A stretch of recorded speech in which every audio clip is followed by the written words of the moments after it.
보겠습니다. 말씀은 고린도전서 4장 7절 한 절 말씀 봅니다.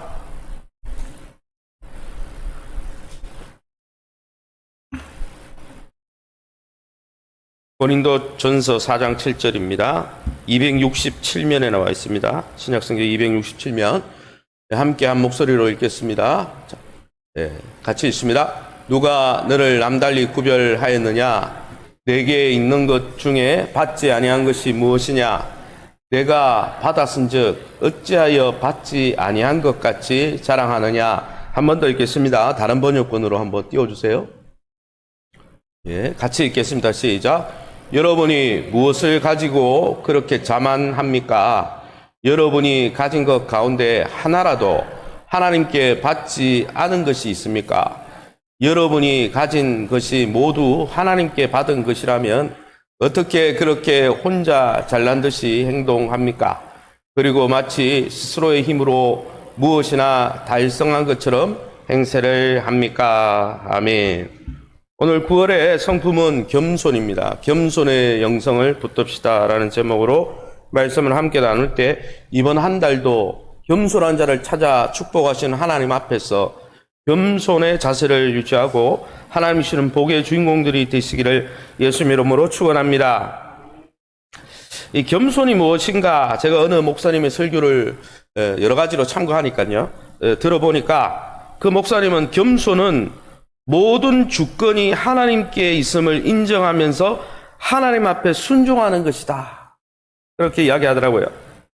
그래서 이 겸손한 사람은 하나님께 순종하면서 하나님께 모든 주권이 달려있으니까 하나님 앞에 순종하면서 그 하나님 앞에 순종하는 것이 인생에 가장 잘 되는 길이고 행복해지는 길이고 풍성함을 누리는 길임을 인정하는 것. 그래서 하나님 앞에 엎드리는 사람이 겸손한 사람이라는 거예요. 할렐루야. 왜요? 모든 주권이 하나님께 있으니까 하나님 앞에 엎드려야 된다는 것이죠.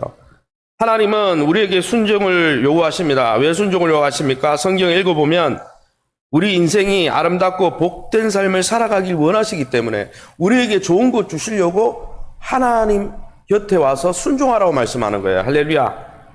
여러분, 이렇게 겸손하게 순종하는 사람이 있는 반면에 겸손의 반대가 뭡니까? 오늘 성경에도 읽었지만은 자만, 교만입니다. 교만은 뭡니까?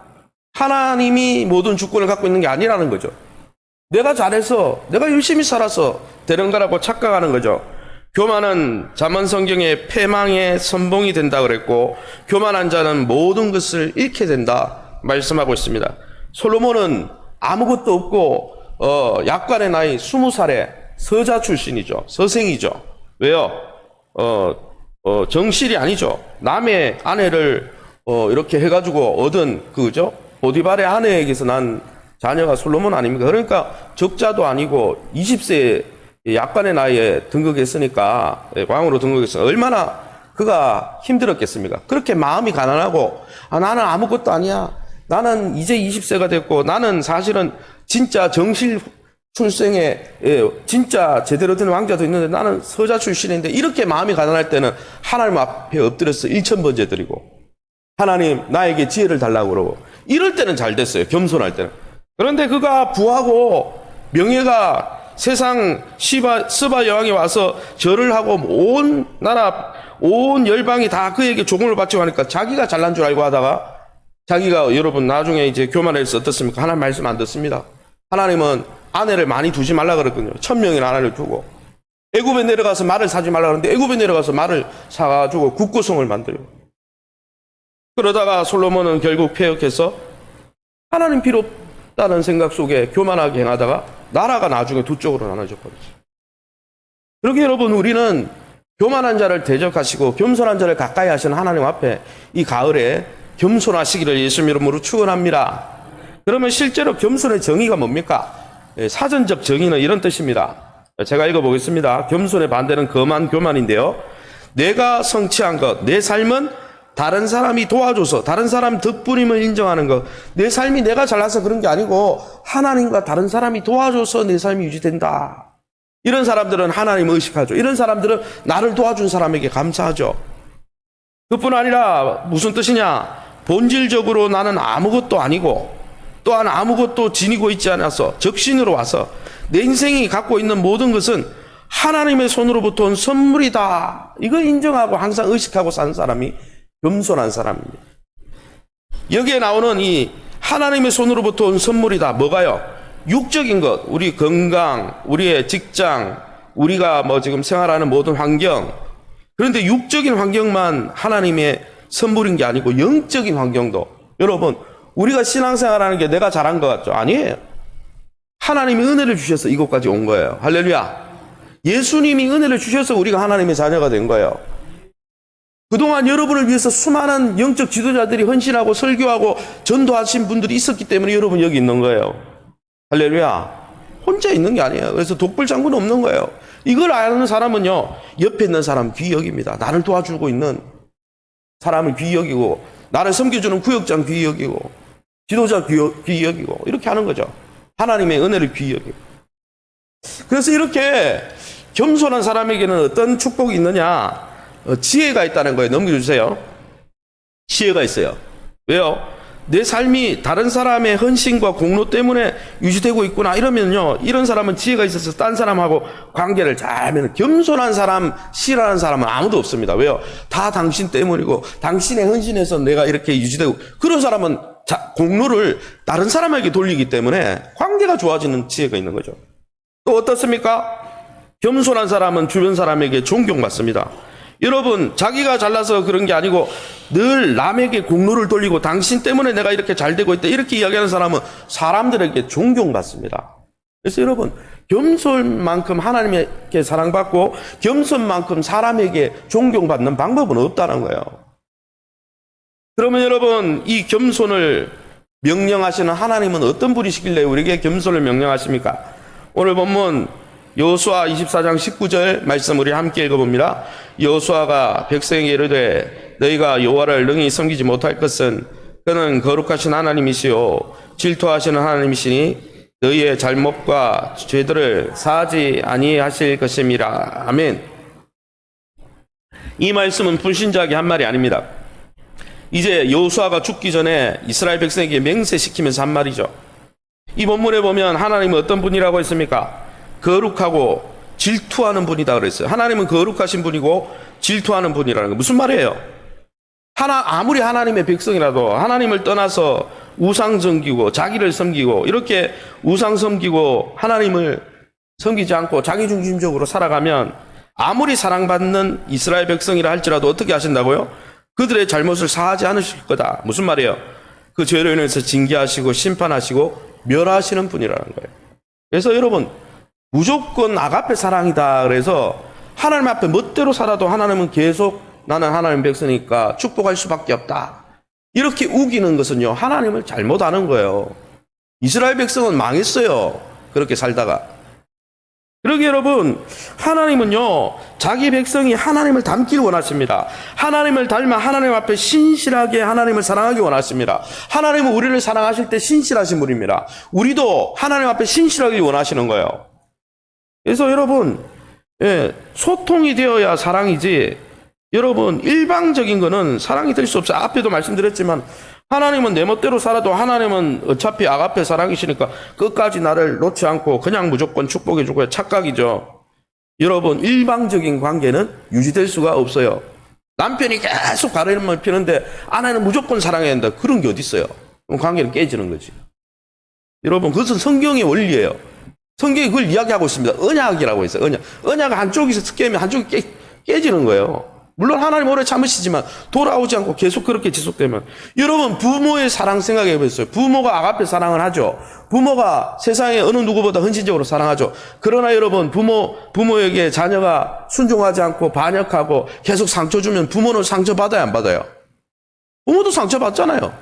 나중에는 대화하기 싫죠, 그런 자녀하고는. 부모니까 무조건 봐줘야지, 부모니까 무조건 사랑해줘야지, 부모니까 내가 불순종해도 무조건 봐주고 용납해줘야지, 그런 관계는 없어요, 세상에. 죄송하죠. 하나님은 이처럼, 여러분, 하나님은 우리의 인생의 주인 되신 분입니다. 할렐루야. 하나님은 우리에게 예배와 경배를 받아야 될 분입니다. 할렐루야.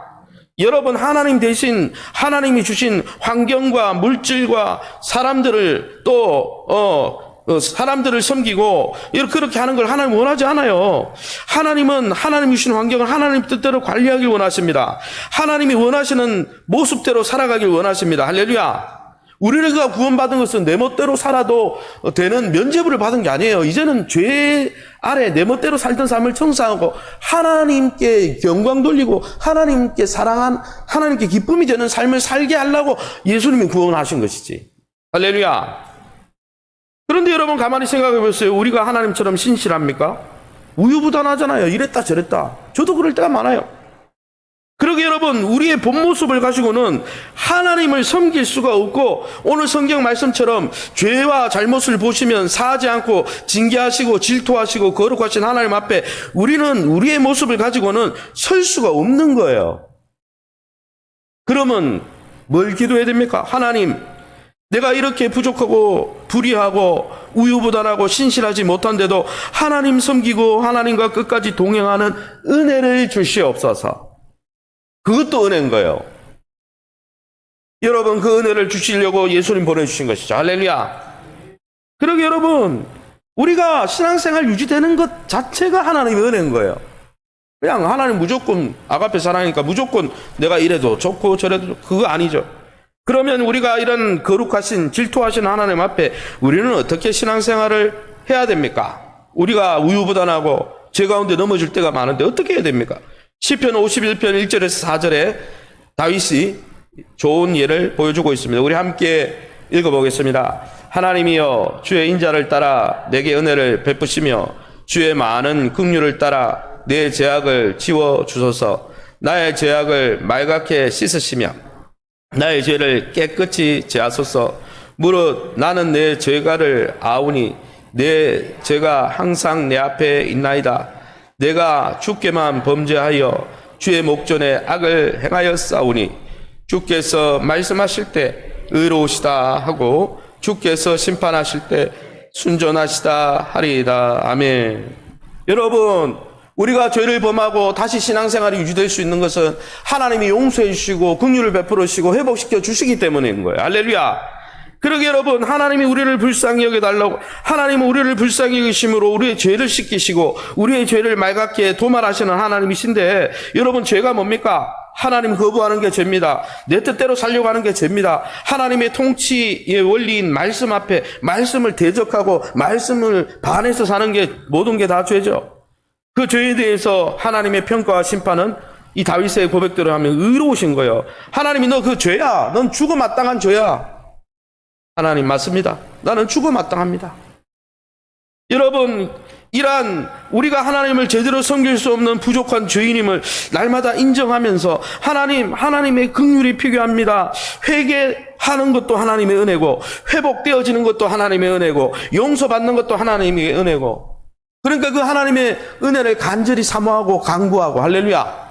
이게 겸손한 거지. 하나님은 원래 예수 십자가 주셔가지고 그냥 면죄부 줬으니까 내가 그냥 얼렁뚱땅 회개해도 하나님은 당연히 그 회개를 받아줘야 되고, 그런 게 어디 있어요. 겸손해야지. 할렐루야. 여러분, 하나님이 죄악이라고, 그것은 잘못이라고 하나님이 판단하시고 말씀하실 때 하나님 맞습니다. 하나님의 그 판단이 정말 맞습니다. 이렇게 하나님의 그 판단이 옳다고 진심으로 인정하고 그 모든 죄악에서 버리고 돌아섰습니까?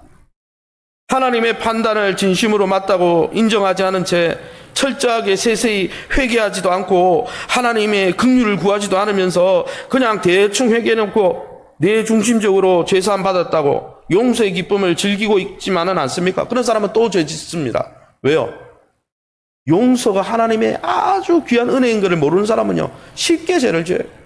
그래서 신앙생활 할 때 자기 중심적으로 회개하는 사람이 너무 많아요.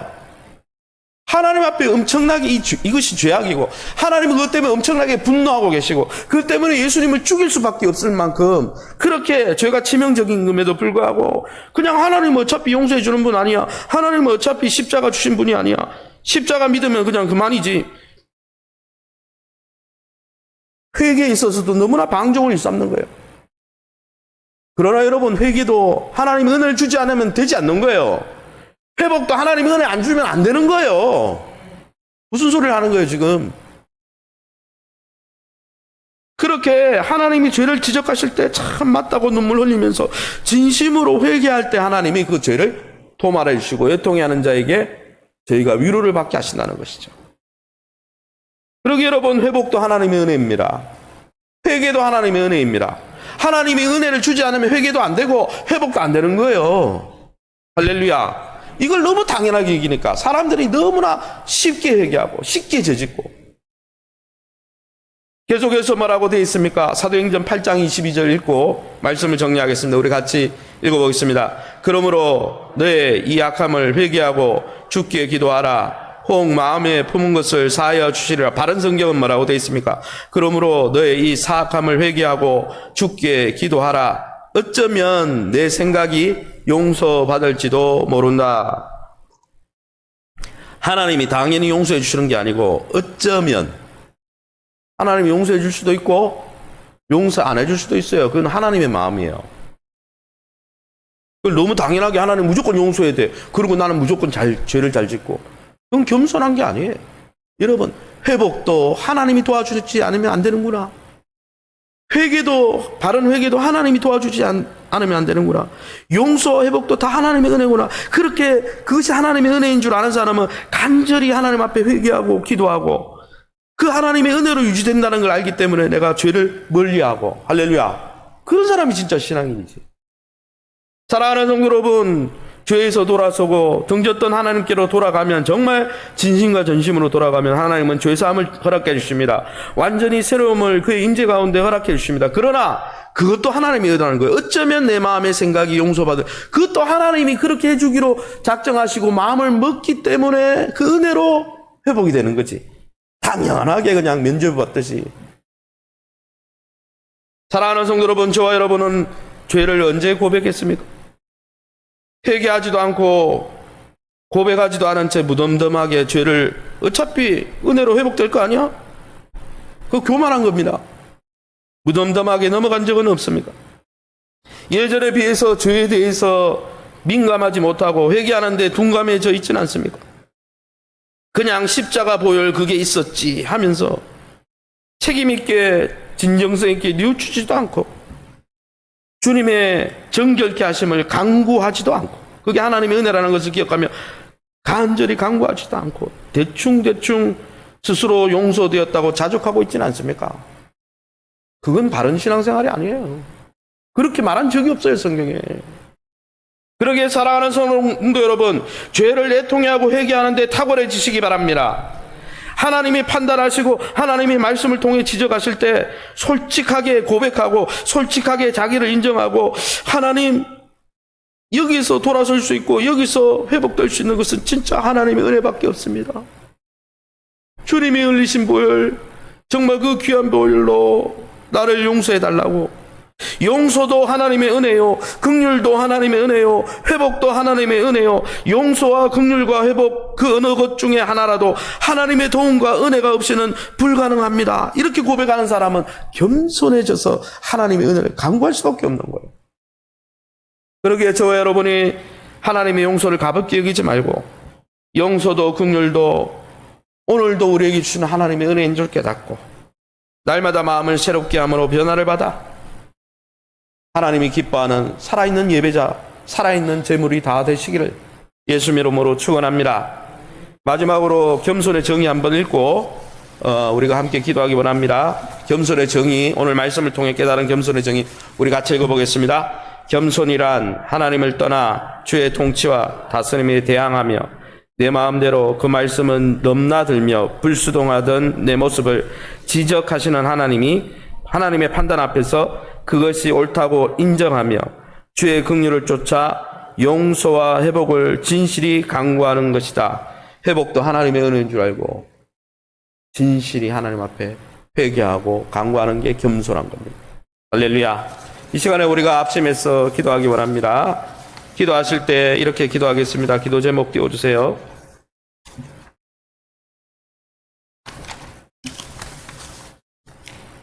기도 제목 이렇게